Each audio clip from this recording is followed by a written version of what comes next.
Você hoje tem medo de ser parado na rua por conta de policiais, etc. E tal. Você tem que ter muita consciência para saber onde está parando, com quem está parando. E ainda assim corre o risco, por exemplo, de ter uma cidade violenta como o Rio de Janeiro, violenta como São Paulo, violenta como tantas outras capitais do país. Nós temos hoje 2 convidados, o professor Dr. Gilberto Papa, que é cientista social. Gabriel Papa. O que eu tinha dito? Gilberto. Mas é porque é Gilberto e Gabriel, é tudo a mesma coisa. Gabriel Papa, obrigado. E desculpe, Gabriel Papa, cientista político. E o Daniel Ronde, que é advogado, já é um velho conhecido do programa aqui. Eu vou ficar com o Gabriel primeiro. Você, como cientista social, né, como é que você vê isso? Bom dia, Kevenato, bom dia, doutor. Isso é uma notícia que retrata o nosso país, infelizmente. O Brasil é um dos países mais violentos do mundo, com números de países em guerra. E isso denota aí uma situação social do país, né? O Brasil ele tem aí nos últimos anos 1 milhão de armas entrando no mercado, 1 milhão de armas a mais dispostas na sociedade. Nós temos uma média de 50 mil pessoas assassinadas por ano. Mais de 70% dessas mortes são resultantes de armas de fogo. E quando a gente vai observar os gastos do Brasil com as consequências, né, do uso de arma de fogo, do uso de armas em geral para cometer crimes violentos e assassinatos, enfim, isso chega a demarcar aí cerca de 6 a 7% do PIB. Quando a gente olha para o investimento geral em saúde, é 1,5%. Ou seja, nós não estamos só perdendo o capital humano, nós estamos também perdendo recursos públicos que poderiam ser utilizados para diminuir a fila do SUS, para estudar as pessoas, enfim, para tornar a sociedade um pouco melhor e um pouco mais justa. E desses 50 mil assassinatos por ano, 10% deles são em decorrência das ações do Estado. Ou seja, o próprio Estado também funciona como um elemento violento na nossa sociedade, o que nos leva a um debate profundo sobre o papel da segurança pública, sobre os investimentos que a gente faz em segurança pública, sobre a educação do país e sobre a desigualdade social. O Brasil, entre as democracias, o país mais desigual do mundo e, em geral, é o segundo mais desigual, ficando apenas atrás do Catar, que é uma monarquia absolutista desde o século XIX. Então, é nesse patamar que a gente se insere. Quando falamos as políticas são absolutamente extremadas, né? Extremadas, ditatoriais, é um país que executa opositores do governo, enfim. E onde a mulher é hostilizada o tempo todo e lá ela é recriminada por isso. Existe a polícia moral, essas coisas todas. Recentemente tivemos casos ali que demonstraram bem isso aí. Doutor Ronde, o que significa tantos baleados? Segundo o Gabriel aqui, esse aumento da violência pode estar ligado intimamente ao crescimento de venda de armas, essa liberação, no meu ponto de vista, absolutamente imbecil, idiota, que foi feito durante o governo passado, que chegou a cortar incentivo ao livro para usar a mesma verba para fazer propaganda de CACs, ou seja, aqueles clubes de armamento, atiradores, etc. Bom dia, Kevenato. Bom dia, professor. Bom dia. Sempre uma satisfação estar aqui com vocês. Eu costumo dizer que o advogado sempre é um eterno incomodado, né? As coisas me incomodam e me incomodam ao ponto da gente chegar a fazer análise. O advogado, por formação, ele é um humanista. Quando eu verifico os números, eu vejo, com todo respeito à pesquisa e quem a fez, mais um jogo exatamente de números. Eu acho que a realidade não é essa, no sentido de que isto é talvez uma fotografia. Determina um momento, mas não quer dizer que é simplesmente a realidade. Eu acho que os discursos eles precisam ser aprofundados e saírem da esteira da ideologia. Eu falo isso porque, se você for analisar um outro número, você vai ver que a taxa de homicídio caiu. e a taxa de baleado aumentou. Ah, então é porque está faltando pontaria, né? Poderá me dizer uma outra pessoa. Mas eu acho que, ideologicamente, nós temos que pensar sobre o aspecto de segurança pública, algo maior do que, ideologicamente, eu ser contra ou a favor de armas. Eu costumo dizer que arma não mata ninguém. O que mata é gente utilizando arma, como mata gente utilizando faca, gente utilizando violência física e daí por diante.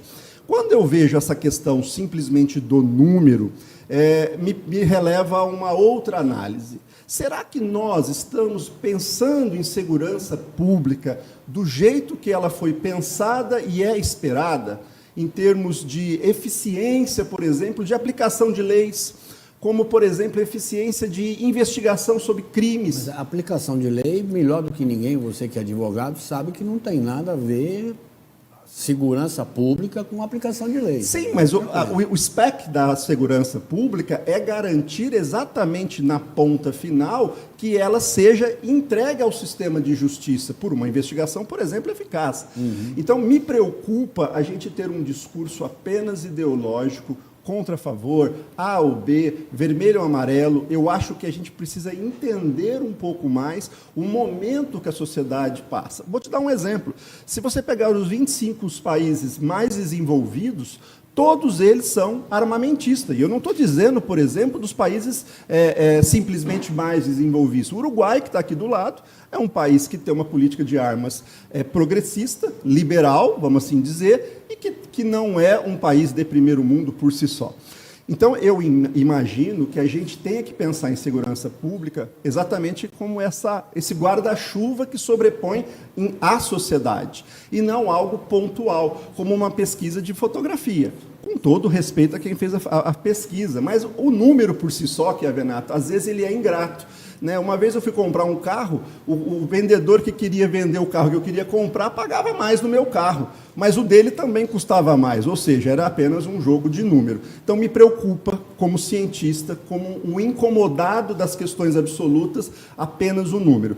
Eu acho que a nossa reflexão parte do que o professor está dizendo. Nós precisamos repensar o que eu quero enquanto cidadão, o que eu espero enquanto sociedade. Vou dar um exemplo para você. Nem sempre a arma é vilã. O que equipara a força de uma mulher à força de um homem? Estou vendo que o professor deve ter mais ou menos 1,95 m, é forte igual a mim. Nós poderíamos subjugar uma mulher a um determinado momento pela força física? Sim. E o que talvez pudesse equiparar essa força? Uma arma de fogo.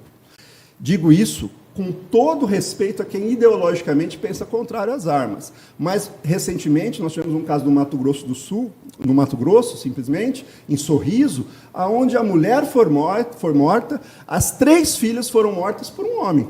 E talvez naquela casa, se houvesse uma arma e um preparo daquela pessoa, ainda que fosse uma mulher, poderia termos um resultado diferente. Não estou querendo fazer jogo de cena, eu só acho que a gente precisa ampliar o aspecto de pesquisa. Não dá para ser apenas o número. Por quê? Porque o número simplesmente ele mostra uma realidade momentânea. Nós podemos falar sobre controle de armamento, podemos falar sobre controle de banco de dados de raiamento de armamento, não podemos falar de banco de dados de DNA, mas a gente precisa ter um nível de informação maior para poder discutir. E muitas vezes a gente prefere ser raso e apenas criar uma ideologia, de um lado ou de outro. Respeito, como eu disse, todos. Eu não ando armado, apesar de ser um criminalista, de tratar o dia inteiro com problemas ligados. Já fui ameaçado, já fui, inclusive... Seja bem-vindo ao time. Estamos juntos, né? Inclusive recebi um ofício do Ministério Público dizendo que para que eu tomasse cuidado, que havia sido uma interceptação e que eu estaria sendo ameaçado. Eu falei, ótimo, vou catar esse ofício, vou colocar na parede e vou deixar aqui.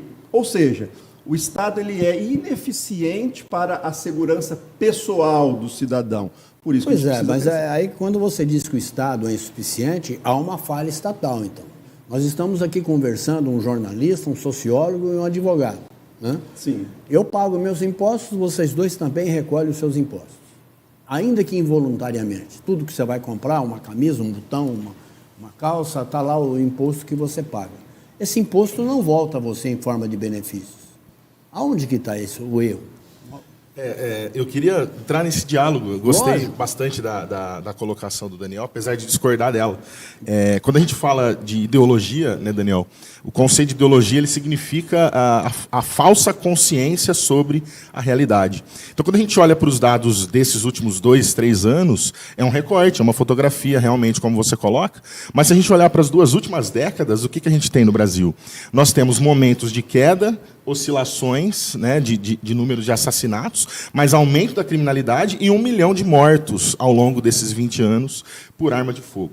E quando a gente olha justamente para esse setor, para esse recorte de gênero que o doutor coloca, são as mulheres as maiores vítimas de arma de fogo. Apesar de nós termos uma oscilação para baixo do número de assassinatos do Brasil, levando-se em conta a pandemia, que é um momento de 2 anos, né, 20 e 21, em que houve menos movimentação, menos briga de trânsito, enfim, foi justamente o momento em que aumentaram os feminicídios. É justamente o momento em que essa mulher, que supostamente deveria estar protegida com uma arma de fogo, está sendo morta pela arma de fogo. Então, quando a gente pensa, olha, a solução seria realmente colocar mais armas no mercado. Armas no mercado significa mais armas à disposição do crime organizado, significa mais gente correndo risco de vida. E você citou o Uruguai, doutor. O Uruguai é um dos países que mais teve aumento de homicídios na América Latina. Em decorrência, por exemplo, do aumento de uso de armas de fogo, o Brasil também tem visto, ao longo dos últimos anos, o aumento de massacres em escolas. Isso por conta da facilidade também ao acesso ao uso da arma de fogo. Então, eu penso o seguinte, a segurança pública se faz com política pública, e não com armamento da população, até porque, se você for olhar lá o preço para você ter uma arma legalizada, isso supera os R$5.000. Ou seja, se a gente for contar com o acesso à arma de fogo para proteção das pessoas, a gente está condenando a maior parte da sociedade brasileira à violência, a população pobre. Veja, o Brasil tem 10% da população com 74% da riqueza nacional. Nós temos 1% da população brasileira detendo 30% da renda gerada mensalmente. Quem é que vai comprar arma? Ou seja, certamente não serão os 33 milhões que passam fome diariamente. Exatamente. Com certeza. Não, certamente não serão também os outros 43% que sofrem de insegurança alimentar. Não sabe se toma o café da manhã, se alimenta os filhos no almoço, na janta não sabe se vai dormir, se vai tomar um copo de leite à noite. Mas como também não é uma realidade, Venato, que os crimes são praticados por armas legais. Na sua grande maioria, recentemente nós tivemos um episódio nacional aí que foi descoberto uma entidade multipaíses, podemos assim dizer, que fazia o tráfico de armas em escala gigantesca, atacadistas de armas de fornecimento para o Brasil, de armas irregulares. Teve um aspecto que na mudança de governo foi feito, que foi quando foi feito aquele recadastramento dos armamentos que haviam sido concedidos para os chamados hoje caçadores, atiradores e colecionadores, houve um comparecimento de 97% dessas armas apresentadas à Polícia Federal, que mantém o aspecto de garantia da segurança pública na questão de armamento para a defesa, o que difere do Exército na questão do atirador, caçador e colecionador. Ou seja, o que eu quero dizer com essa afirmação é que não necessariamente são armas legais que são as armas que são praticadas os crimes. O bandido ele não vai comprar arma em loja. Por quê? Porque ele pode comprar até do Exército. Sim. Nós tivemos um caso recente aqui em Barueri. Mas fruto de crime. Crime de peculato. Tem uma questão importante também. A gente tem diversas situações ao longo dos últimos anos de nomes de pessoas laranjas sendo utilizados para comprar carregamento de armas endereçados ao PCC. E aí, nessa ideia de a arma não comete crime.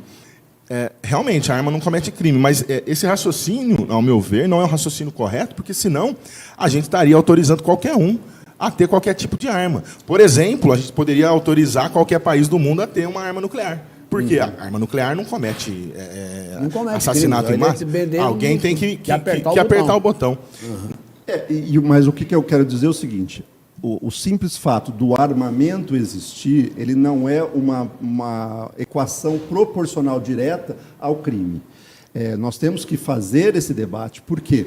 Porque é muito mais fácil hoje você permitir ao cidadão de bem portar eventualmente uma arma dentro de requisitos rígidos, não antecedência de crime, idade mínima, consulta psicológica. Eu digo para vocês que é mais fácil hoje um policial não estar preparado psicologicamente do que um atirador.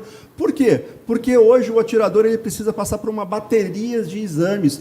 E a segurança pública é mais barato eu comprar viatura do que eu treinar um policial. Nós temos policiais menos preparados do que alguns atiradores esportivos. Ronde, pelo que você está falando, então, você está colocando a culpa no Estado. Sim, eu acho que o Estado tem a sua culpa. Por quê? Tem a sua culpa, Sim. não. O que você está dizendo é uma culpa endereçada ao Estado, pontual. Sim.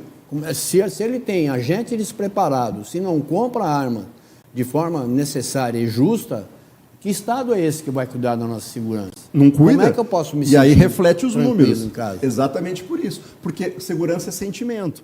Eu me sinto seguro, eu não preciso subir o muro. Eu me sinto seguro, eu não preciso colocar cerca elétrica. Agora, eu só tenho esse sentimento de segurança se eu tenho, por exemplo, a efetividade de segurança pública. Quando eu digo que nós temos policiais mal preparados, é porque custa caro para o Estado fazer, por exemplo, reciclagem, retreinamento em armamento, equipamento de ponta. Até recentemente atrás, nós tínhamos o Estado, matérias em matéria jornalística, dizendo de falhas de armamento que disparavam a esmo de armas compradas pelo Estado. Então, existe sim uma responsabilidade do Estado nesse sentido de segurança pública. Gabriel.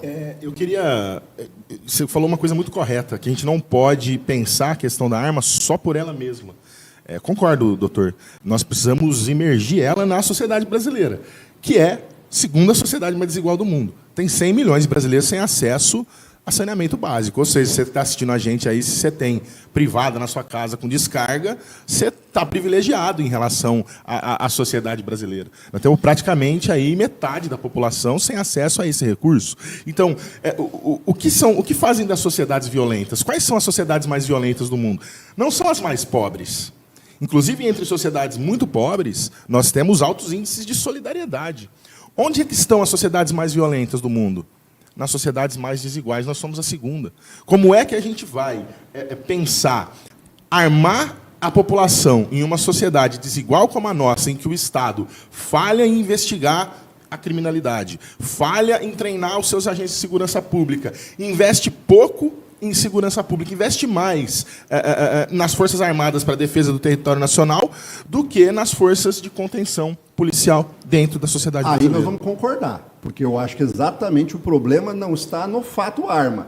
Ele antecede na educação, no saneamento básico, onde o Estado falha, está presente enquanto Estado. Você imagina que nas comunidades, na maioria das vezes periféricas, nas comunidades, o Estado sequer chega. Não chega enquanto saneamento básico, não chega enquanto segurança pública, e o cidadão vai procurar quem? O disciplina da quebrada, e não a polícia 190. Por quê? Porque o Estado não alcança esse cidadão. Mas é muito natural que crianças, adolescentes, sejam cooptados pelo crime. Mas não só eles. Sim, eu estou dizendo não só eles, mas é ali que começa o desencadear das coisas. Ele oferece exatamente aquilo que a sociedade não consegue oferecer. O Estado não chega. O Estado não chega. O Estado não chega lá em forma de saúde, o Estado não chega lá em forma de educação. A gente vê nas matérias de finais de semana, aquelas revistas telemediáticas que aparecem, olha que coisa linda, fulano fazendo esse trabalho, coisa e tal. É uma pessoa num país de 210 milhões de pessoas. Aí a gente concorda. Eu acho que, por exemplo, o foco, então, deveria ser qual? Então, vamos esquecer a questão da arma, que ela está lá na frente, e vamos tratar na base. Vamos tratar de educação.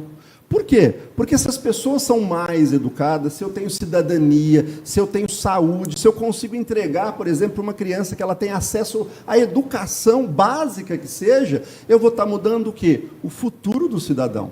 Só que o sentimento que eu sinto, né, o sentimento a gente sente, né, é que o Estado falha nessa questão básica. Lá na frente ele se aproveita dessa situação para ofertar um assistencialismo puro, sem uma eficiência nesse assistencialismo, né? Eu gosto muito de pescar, a gente chega em alguns pontos de pesca onde as pessoas não querem trabalhar muitas vezes. Por quê? Porque se trabalhar não pode receber um benefício do governo na época de Piracema, por exemplo. Ou seja, cria-se uma dificuldade e vende-se uma facilidade, e sem preocupar exatamente com a origem do problema.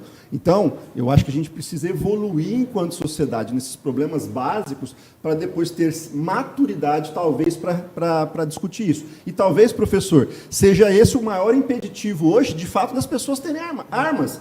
Por quê? Porque se você tem uma falha na origem, você não pode pensar que no final dessa ponta o resultado vai ser aquele esperado de quem teve, de fato, um privilégio em ter todo esse acesso. Eu só espero que você não esteja fazendo um juízo de valores, que a culpa seja daquele que não quer trabalhar para receber um benefício estatal no final do mês. Pelo contrário, acho que, de fato, o Estado erra e quando ele simplesmente cria o assistencialismo e cria, na verdade, a dependência. Só por isso. Eu gostei da sua fala, porém eu entendo o seguinte, a gente está falando dessa questão do armamento, né? Então isso coloca justamente a questão do armamento como um problema da sociedade. Porque que sociedade é essa, eu retomo essa fala, em que estão entrando armas? Porque se a gente tem a educação com cortes, com contingência, com falta de professores, com professores mal pagos, com condições de trabalho muito difíceis, se a gente tem os policiais, é a profissão proporcionalmente que mais se suicida, é a que mais mata, que mais morre, que mais se suicida. E que mais morrem fora de serviço. E que mais morrem fora de serviço. Porque está fazendo o bico. E aí o que a gente tem? A gente tem essa sociedade, uma sociedade com falta de saneamento, falta de comida, falta de emprego, falta de acesso à moradia, falta de acesso à terra. E aí, nessa sociedade, quando a gente olha para a entrada de armas, não tem como a gente dizer, olha, a arma não está relacionada diretamente a esse ambiente de criminalidade. Ora, está. Está justamente porque ela está entrando em uma sociedade completamente despreparada e desproporcional a acessar a arma. O Estado está resolvendo a situação dizendo assim, olha, eu não consigo fazer o meu trabalho, então faça você. É como se a gente pensasse a saúde pública o seguinte, olha, eu não consigo te atender, te vira. Vai tomar seu dipirona, vai fazer sua simpatia, vai se tratar sozinho. Entendeu? Exato. Então, eu entendo que, realmente, olhar para o dado, doutor, da arma isoladamente não diz nada sobre a nossa sociedade. O Estado acaba se valendo da ignorância, né? Ele se vale dessa ignorância. Quando a gente pega 33 milhões de famélicos no país, são pessoas que vêm de baixo e nunca experimentaram o outro lado da vida, né? No nosso caso, nós vamos aqui com 3 pessoas razoavelmente, no meu caso, razoavelmente, vocês são craques no assunto, coisa e tal, mas razoavelmente bem informados, que se eu ver minha filha, meu neto passarem fome, eu vou para a rua. Eu vou para a rua e vou gerar uma revolução, vou gerar uma insurreição cívica. É o mínimo que eu posso fazer. É o mínimo que um sociólogo pode fazer, é o mínimo que um advogado pode fazer, não é? E, no entanto, essa gente não vai para a rua porque não sabe até os direitos conquistados, os direitos que tem, o quanto nós estamos brigando por elas aqui. E não sabem a força que tem. Não sabem a força que tem, não conseguem mensurar isso. E aí o Estado se aproveita dessa ignorância para fazer esse tipo de coisa.